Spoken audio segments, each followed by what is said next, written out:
looked at it a little bit differently and thought about the opposite and thought about what would it look like to say no to this. And so over the summer, God put this on both of our hearts at different times. And so I was with extended family and was talking about potentially looking into foster care. And then Eric and I were on a date, just like a Saturday night at home date.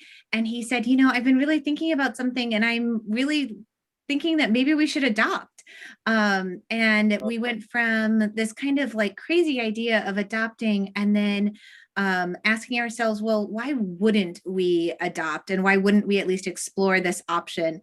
And it's been pretty incredible to see how God has taken our awareness of this process and really helped us take some pretty tangible next steps of just going to an information session to filling out tons of applications and seeing where we both have kind of on our own come to realize that God's making a pretty clear calling that we should do this.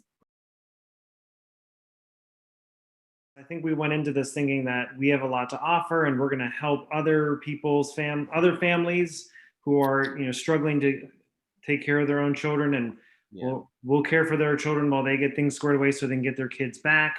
But what God has really been doing in our lives is helping us reflect on our own choices. Yeah. Now everything has this new lens of, is that going to get in the way of foster care? Because then we probably shouldn't do it.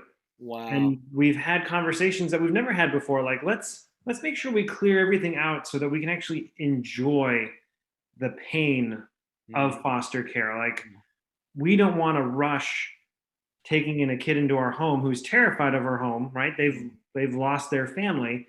Wow. We want to be present for that. We know it's not going to be uncomfortable. It's not like we want to be present for Disney World, but we want to be present for that suffering so that we can continue to learn more about God's will for us, for this child, for their family.